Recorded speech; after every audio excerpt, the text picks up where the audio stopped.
and welcome to Roots of Today, the podcast where the past meets the present. With every episode, we journey through time, uncovering the lessons, parallels, and connections between historical milestones and current events to create a deeper understanding of the compelling stories and issues that shape the news. As always, this is Alan, your host, reminding you to grab your coffee, tea, or whatever beverage you prefer as we get started. I've decided for this episode to go completely without script and just basically ramble about me. I have a master's degree in history from Arizona State University. I came by that just recently, which is interesting because I'm in my 60s. I have been a history fanatic since I was in elementary school back in the 70s. I remember one time we took a field trip to what was an archaeological dig here in the city of Ventura in California, because when they were building a new bus station, they found the remains of an old Spanish chapel that predated the mission in Ventura. So anyway, here I was, this young kid on a field trip, and we got to poke around the dig with the college students that were carefully going through and trying to find artifacts. And I remember I was hooked. I thought it was so amazing or so interesting that here was this thing that had been buried for, 250 years, and just now it was reemerging. And I remember wondering, about the people that built it, the people that lived here at the time when it was a chapel and all of that. It just fascinated me. And I've had a love of history ever since. But as I said, I came across my education much, much later. I didn't go back to school to finish my undergrad degree until 2021, which is pretty recent. And I just graduated with my graduate degree at the end of 2024. And it's also interesting, too, because I wanted to talk about Charlie Kirk and his assassination, which is the biggest story of the news.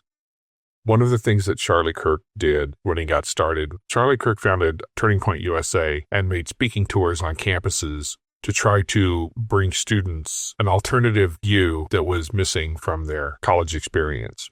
Colleges are predominantly dominated by liberal narratives, and there's really no debating that. I think that Charlie Kirk's great contribution to Turning Point USA wasn't so much that he challenged students and universities with conservative views. What he did do is he showed conservative students that it was okay to come out of the shadows, to speak up for themselves, to have these views and to express them. The debate on college campuses between left and right can only happen if students on the right feel comfortable coming out and having that debate. And I don't think before Charlie Kirk's work that conservative students really felt comfortable doing that. Even myself, somebody in his 50s going back to school, it was a little different. When you're older and you go back to school, you're not intimidated by the process. You're not intimidated by your professors. I wasn't intimidated by any of my professors. I can tell you that doesn't mean that I wasn't in awe of what they accomplished. I realized from getting my own graduate degree the amount of effort, work, dedication that it takes to get a doctorate degree. I was completely in awe of all of my professors' accomplishments and respected them and treated them with the respect that they deserved because of it. But when you're in your 50s and you have a whole life behind you of life experience, you don't feel as intimidated on a personal level that you probably do when you're an 18-year-old student on campus for the first time. I honestly believe at this point that it would be better for students to work in the real world for 5 years before they go back and try to get a university degree. That's not everybody, because there are people that are really driven and really know what they want. There was a professor that I met at school when I was doing my undergrad work, and I didn't have a class with her, but she was a PhD professor at California State University, and she was 26, and I remember telling her how impressed I was, because that was really an accomplishment. But again, she was somebody that was driven, knew what she wanted, worked really hard, and was successful because of it. I think a lot of college students, when they're 18, 19, they don't really have the life experience to be able to think for themselves. And the whole idea of indoctrination there's some truth to it. I didn't have any problem with my professors. My professors were all very fair and didn't bring their own politics into the classroom. I've become friends with some of them and we have discussions, and I can tell you that I'm pretty much a centrist. Maybe I lean center right, but I'm very, very strong feelings. On some issues, I would count myself as a leftist, and on some positions, I would count myself on the right. So I don't adhere to one side or the other. Most of my professors are probably center left, some probably really left, but none of them let that stifle any discussion in their classrooms. And if you did run across some professors that you knew would be a problem or you feared that would be a problem, you can always just kind of steer your classwork around them. So I did have one professor that I won't name that had a reputation of being a real pro-Marxist professor that would push Marxism in the class, and so I just avoided that professor. But those are the kind of decisions that you can make when you're older that is probably hard for you to make when you're 18. But back to Charlie Kirk's assassination. I had a long conversation that I left in a series of messages on social media to a professor that I really respect about the Charlie Kirk assassination. I had made the statement that I thought when people look back in history 50 years from now, they're going to see this event as a real watershed moment that changed the direction of the country. She asked me in what way, and so I left her a long screed that I jokingly said and apologized for the manifesto. It's something that I wanted to leave here in a podcast episode so that people kind of have an understanding of where I'm coming from. As I said, I'm pretty much center right, whatever you want to call it. Most of my family is probably to the right of me. Nobody in my family are right-wing extremists. Nobody in my family would I even really consider to be quote-unquote MAGA. But we have always been a conservative group. My parents were conservative. My mom more conservative than my dad. And as a teenager, I was very conservative. As a young voter, I was very conservative. I was a proud teenage Reagan Republican when Ronald Reagan first ran for the presidency. I can tell you that over a lifetime and over the last 4 years of an education, I probably moved to the center a little bit.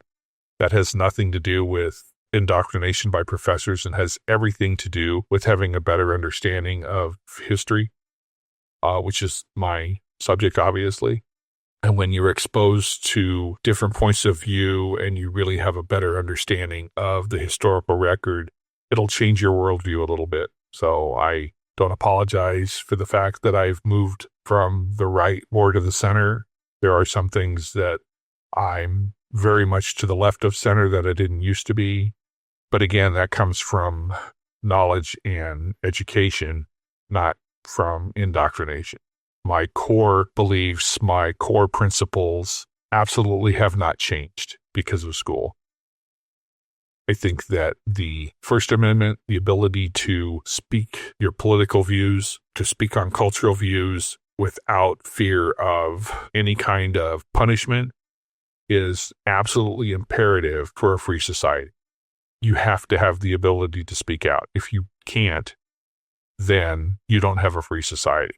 It doesn't matter if that comes from government stifling your ability to express yourself, or corporate America, or radical groups, or any of those things.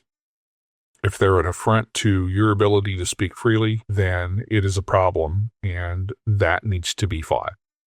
And that brings us to Charlie Kirk. One of the things that frustrates me, one of the things that angers me, and one of the things that I don't think the left understands. I don't think the left understands how much people center and on the right really love Charlie Kirk, and that how much they took his assassination personally. I mean, really took his assassination personally. This is different than anything that I've felt since 9/11. Had Trump been assassinated during the primaries, I don't think I would take it as hard, and I don't think a lot of my conservative friends would have taken it as hard as they're taking Charlie Kirk's assassination. I think part of the reason of that is that even though Charlie Kirk was a political influence, Charlie Kirk wasn't running for office. Nobody should be assassinated running for office, but it's always one of the things on the back of your mind that, happens in American history and happens much more frequently than it should. Just in the early part of my lifetime in the 1960s, there were numerous assassinations. Medgar Evers, who I talked about on the last episode of this podcast, in 1963, Martin Luther King in 1968, Robert F. Kennedy in 1968, John F. Kennedy in 1963. There were 2 attempts on President Ford's life. Ronald Reagan was shot by John Hinckley Jr. The list goes on and on and on. So it is sad to say in American tradition that there are those that commit acts of violence towards American political figures, and not just on a national level. You know, you have Harvey Milk in San Francisco was assassinated. These things happen in this country, sadly. They happen more so in other countries in the world, but still, they happen here, and they happen at a frequency that is absolutely, absolutely unbelievable. Shouldn't happen. Anyway, Charlie Kirk's assassination felt personal because those of us who have actually listened to a lot of Charlie Kirk understand that the core of his beliefs were he was a devout Christian. He was very much a supporter of traditional family, mothers, fathers raising their children in home with Christian principles. He traveled, speaking engagements, trying to not only provide a forum for conservative students and conservatives across the country, but the other thing that he was trying to do was create dialogue. He traveled the country on speaking tours, but during his speaking engagements, he actually wanted people to come forward to the microphone, people that disagreed with him, so they could have a debate. You know, he jokingly, or not jokingly, his entire slogan was "Prove me wrong," but that was the goal. He wanted people on the left, people that didn't agree with him, to prove him wrong. He has said on numerous occasions that the reason that he was so wanted to have dialogue is because in a society where people stop talking, he believed, that's when you get violence. That's when you get civil war. That's when you get society falling apart. As long as people are still talking, even if they don't agree, then you don't have these kind of problems. You know, the goal is to have a debate, and then after the debate was over, they could still sit down and have a drink and carry on like, you know, okay, they had a discussion, but that's getting harder and harder to do in this country. A recent poll that's been bandied about was that 34% of students on college campuses think that violence is warranted and acceptable if the person that is attacked is speaking something that you disagree with. And that's a frightening thing. It's a frightening statistic. Once you begin to accept that, once you begin to demonize your opponents, then violence is inevitable. Another thing about the Charlie Kirk assassination that's frustrating is the reaction and the celebrations that went on afterwards, including from people that I personally know, people that I worked with, people that I went to school with.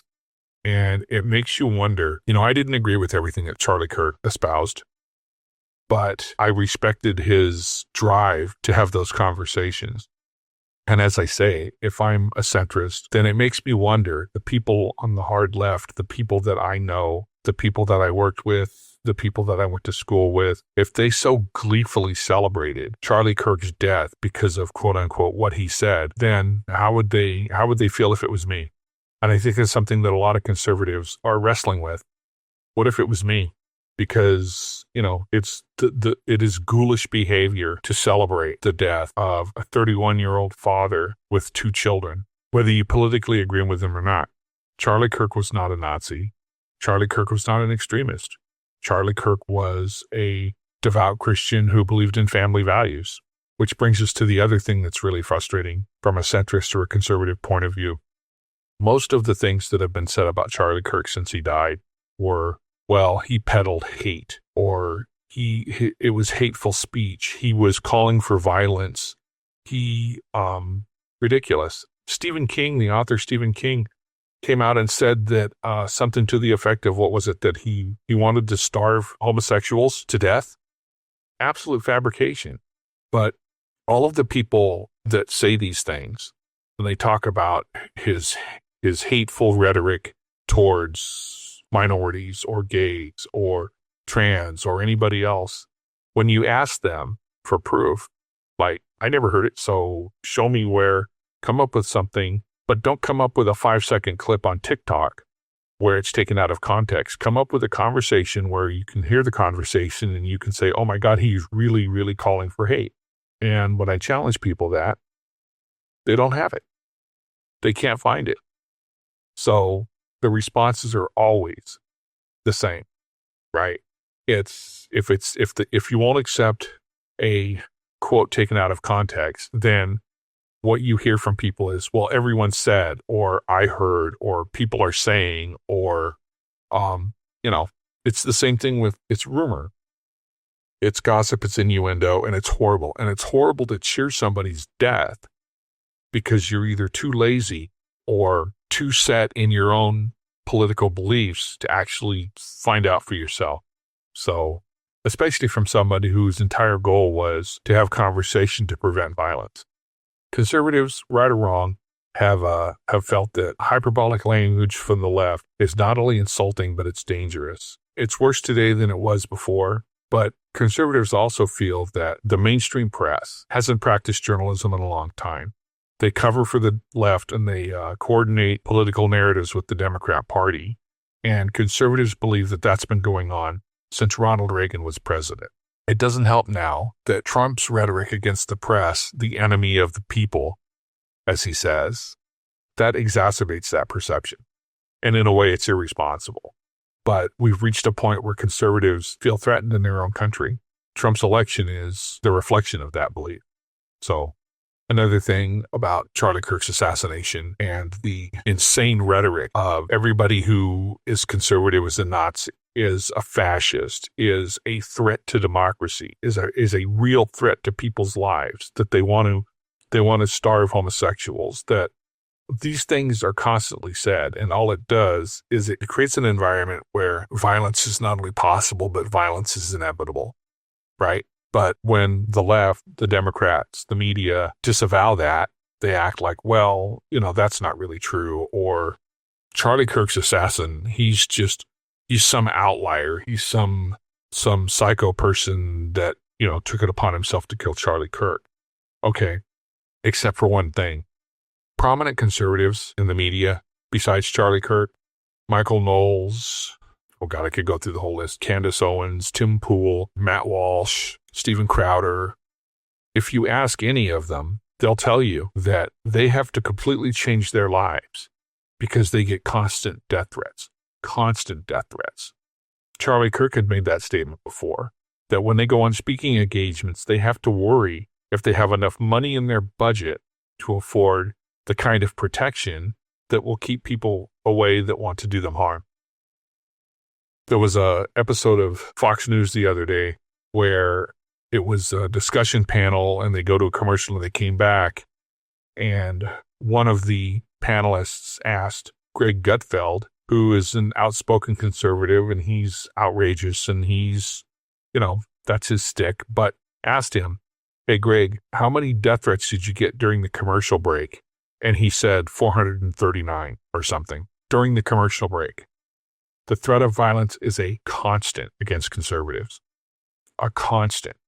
I would bet you money that there is no leftist pundit on television that worries that they get death threats daily and has to take it serious to the point where they have to completely change their lifestyle because of it.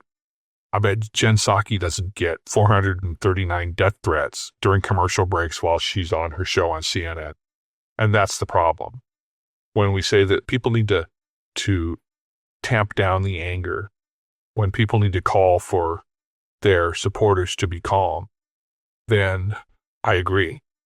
But we need to be serious about how bad the violence is, right? If Democrats want to be taken seriously, then Democrat leadership needs to distance themselves from Antifa, which is a very violent organization.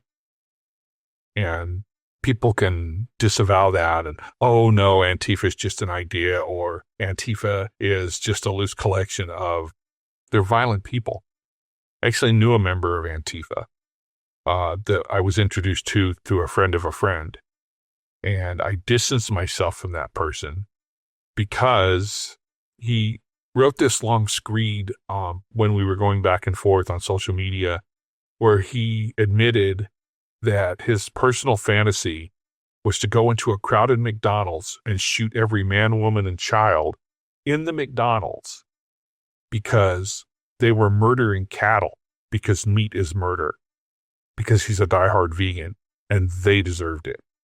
The children needed to die. They deserved it because they were eating meat. This is not an outlier. This is the kind of people that attracts Antifa. It's the kind of people that radical leftist groups have always had in their midst. It's why there's no difference between the violence in the United States from Antifa and the violence from, say, the Red Brigades or other groups in Europe, with the exception of the other groups in Europe actually killed more people.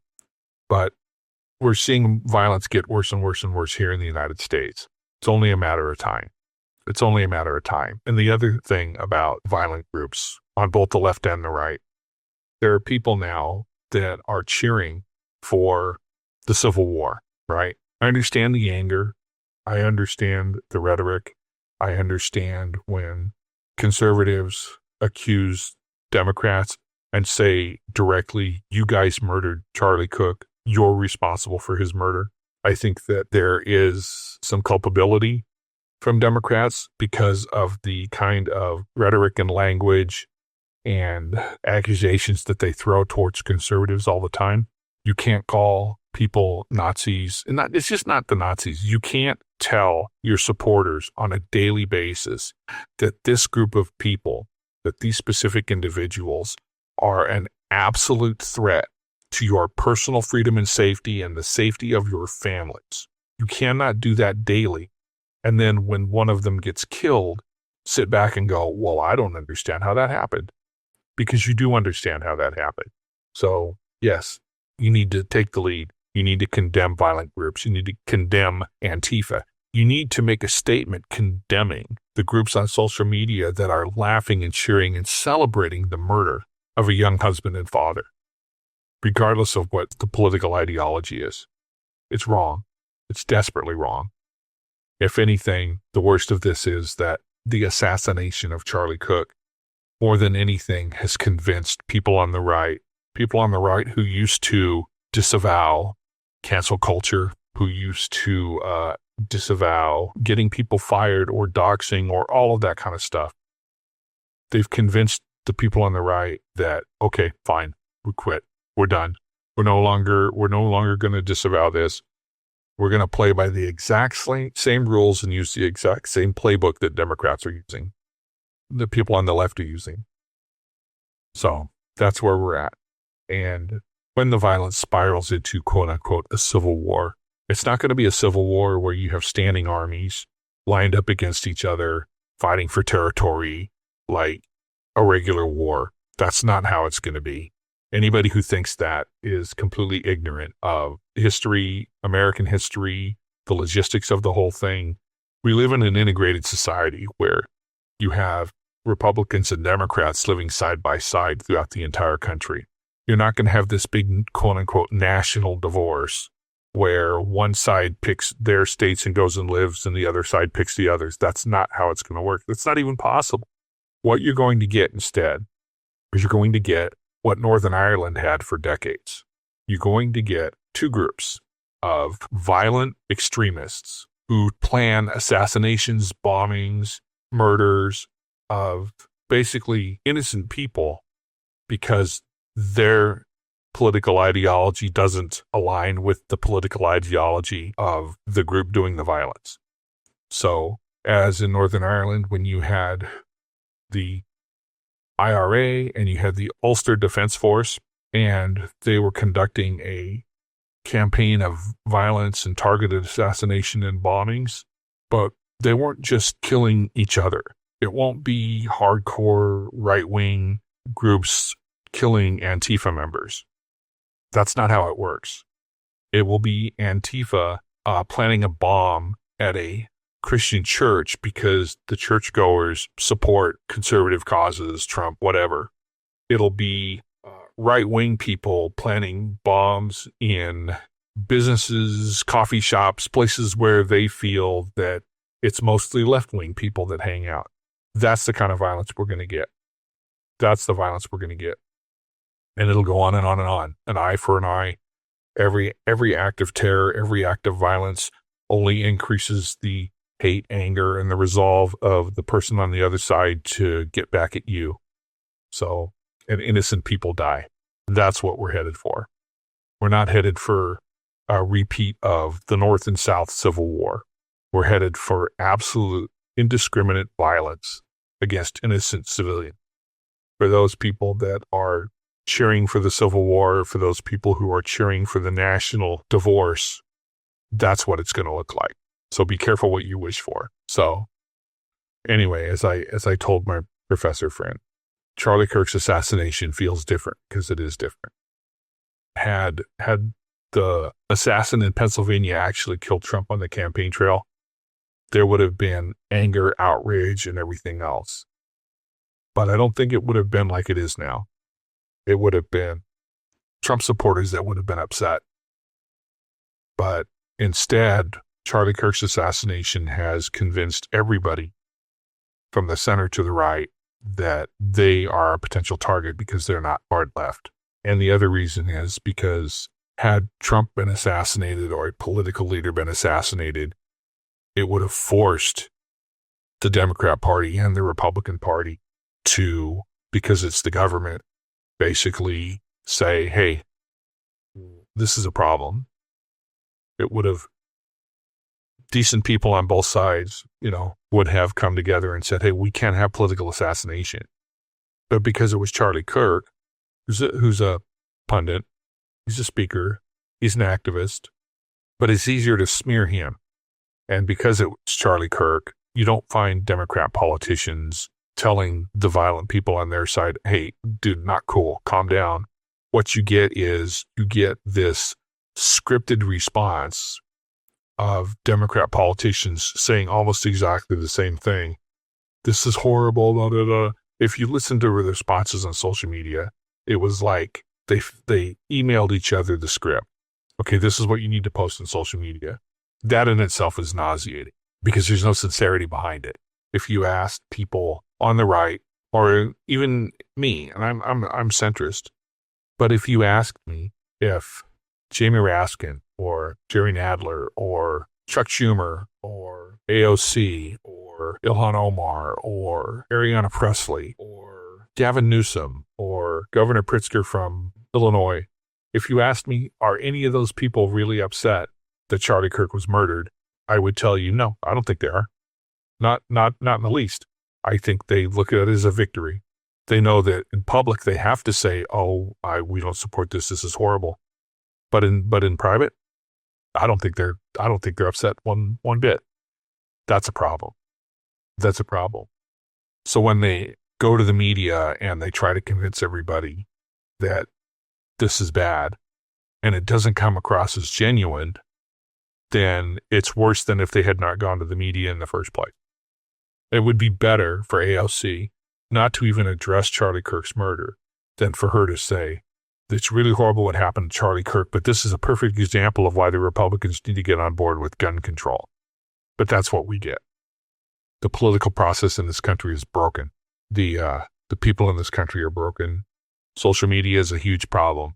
It's a huge problem. The vast majority of people get their news and form their opinions from social media. I hate to bring up the, when I was young back in my day, but back in my day, most people got their information from newspapers, from print media. Print media is infinitely better at being a vehicle for delivery of news than what we have today. What we have today is TikTok, 20 seconds. What we have today makes it impossible not only makes it impossible for news organizations to deliver anything with any depth or any context or any nuance, but it makes it impossible for human beings to brains to work that way too. We've created an entire generation that wouldn't have the patience to sit down and read a newspaper for 45 minutes at the start of their day while they were finishing breakfast or, doesn't exist. It's a waste of time to the society that we have now. I'll just look up on TikTok or YouTube what in the YouTube short. It's only a minute. I don't need more than that, a minute, and I can know exactly what's going on in the world. Okay, great. Except you don't. It's a comical irony that we live in a time where we have the technology to deliver almost all the knowledge of the human experience and of discovery and of literature and of everything else to somebody to the palm of their hand the instant that they want to find it. Yet at the same time, we have the most ignorant society since the start of the Industrial Revolution because we don't use the technology for good. Our phones, our social media has become the bread and circuses of ancient Rome. It's a distraction. People don't have to pay attention to what's going on politically. People don't have to pay attention to what's going on with their government because they're distracted. There's a reason why, if you're a cynic, there's a reason why the Chinese Communist Party invented TikTok and released it into the United States. It's a cancer. Governor Cox of Utah has said it's a cancer. We're talking about this investigation into Kirk's assassination. It's probably done more damage to American society than it's worth. Easily done more damage. So, but again, that's where we are. We have a society of ignorant people who are confidently proud of their ignorance. There's nothing more frustrating than having people who are completely ignorant but have all the confidence in the world and want to share their ignorance to the world in a 30-second TikTok video because they want the attention. It's what's led to all the stupidity, all the celebrations on TikTok. You wouldn't have had that before. You wouldn't have had people in the 1980s, or back up. You didn't have people in 1968 when Bobby Kennedy was killed. You didn't have people that really disliked Democrats and Bobby Kennedy going out, shooting off fireworks in their front yard and putting a big sign that says, "Oh my God, it's amazing. He's dead. Great. We're all better off." Why? Because you can't. Nobody would do that. But we do it on social media. We do it on TikTok because we want the attention. Anyway, this has been a long rant and a long incoherent episode of Roots of Today, but it was something that I needed to get off my chest because it's been bothering me since the shooting.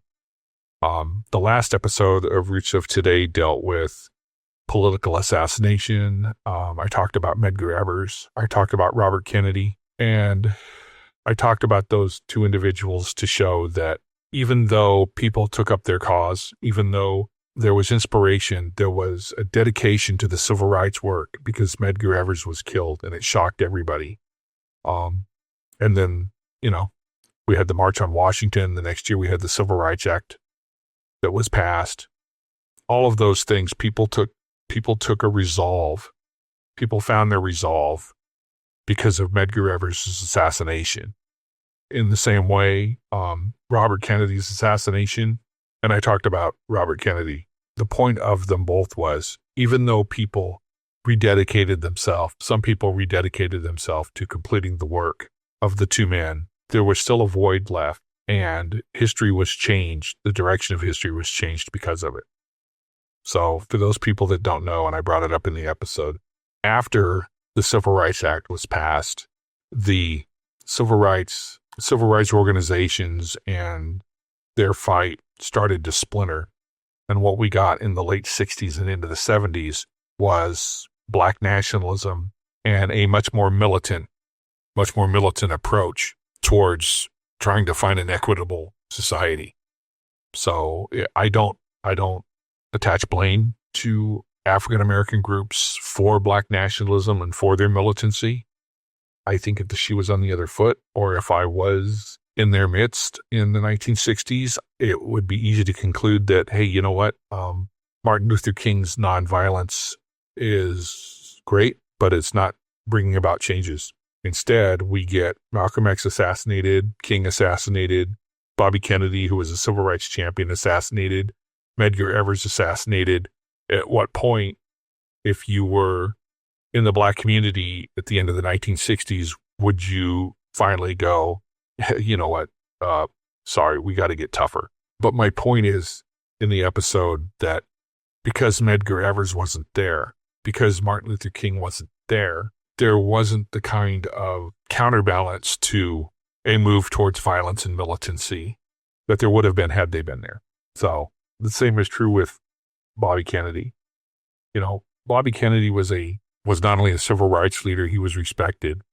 He probably did more for civil rights as Attorney General under his John F. Kennedy's administration than any Attorney General before or since. He championed the move towards an equitable society. He met with civil rights leaders. He worked with civil rights leaders, and not just African-American civil rights leaders, on the southwestern United States. At the same time, in the late 60s, early 70s, you had a rise in civil rights from Chicano leaders. You had the Chicano moratorium. You had riots in Los Angeles. But Robert Kennedy was also somebody that would meet with Mexican-American civil rights leaders, Hispanic civil rights leaders, and he had credibility because he had done so. So the question is, had he not been assassinated and had he been elected president, which is a very strong possibility, would a Robert Kennedy presidency have been able to not only avoid the violence of the late 60s, early 70s, but also the move towards equality have come better, faster? Would he have been more successful than what we got, which was a Nixon administration that was not only not respected within the civil rights community, but Richard Nixon's answer was a very tough, hardline, law and order, combative to the civil rights groups. So would Robert Kennedy have been better? We'll never know. But that was my point. So when you compare that to Charlie Kirk, people are trying to carry the torch for Charlie Kirk. His wife just today was announced she's been elected the CEO of Turning Point USA. She has said that it's basically going to be her life's mission to carry on the program that Charlie Kirk started. The number of requests to Turning Point USA for chapters in schools is astronomical. Turning Point USA has about 3,700 campus chapters between high school and college right now. And since Charlie Kirk's death, they've received 54,000 inquiries on how do we start a TPUSA chapter at our school. I mean, that's more than tenfold increase. So yes, there will be people that pick up the torch. There will be people that carry on Charlie Kirk's work and advance conservative speakers and all of that. But the question is, Charlie Kirk was also the moderate. Charlie Kirk was the one that stated his belief that people needed to talk. There needed to be a national conversation. There needed to be debate to prevent violence. As we move towards a more violent society, without Charlie Kirk's voice, the guy who had the credibility to stand up and say, hey, you know what? This isn't the answer. Violence isn't the answer. Discussion is the answer. That voice is gone. So people may want to pick up the torch and carry on his work, but the man himself, we won't be able to have his influence. And nobody knows how that's going to turn out. But in 50 years, historians will be able to look back and go, wow, this really was a turning point. As it was with Medgar Evers and as it was with Bobby Kennedy, and not comparing his work to theirs, but the point's the same. He was somebody that was more of a calming influence, as much as the left would like to portray him as a Nazi who preached hate and division. Anybody who's honestly listened to what Charlie Kirk said in his speeches, on his podcast, on his tours, could he be combative sometimes with leftists? Sure. But for the most part, he had a tremendous amount of patience, and he gave them a microphone to give their point of view. It's not something you're going to get from most people. So anyway, that concludes this episode. As always, please support the podcast. Like and subscribe wherever you hear it from, whether it's Spotify or Apple or anywhere else. It's one of the great things about it is that it's pretty much everywhere. If you listen to the Roots of Today podcast at YouTube. Please like and subscribe there. And please leave comments. Like Kirk, I would like an open dialogue. I have 60 years of life experience and an education. What I've learned from those two things is that I also don't have all the answers. So the only way that we learn as a society is if we're willing to listen to the other side. So I do appreciate all the comments, the emails, the feedback, all of it, because this is not just me trying to enlighten people on history and how it's connected to the present. It's also me trying to be enlightened by the people who actually listen to my podcast. It's a two-way street. I appreciate all the input. So with that in mind, as always, I close with this. Remember to work hard, get informed, and keep your political representatives accountable, because your future depends on it.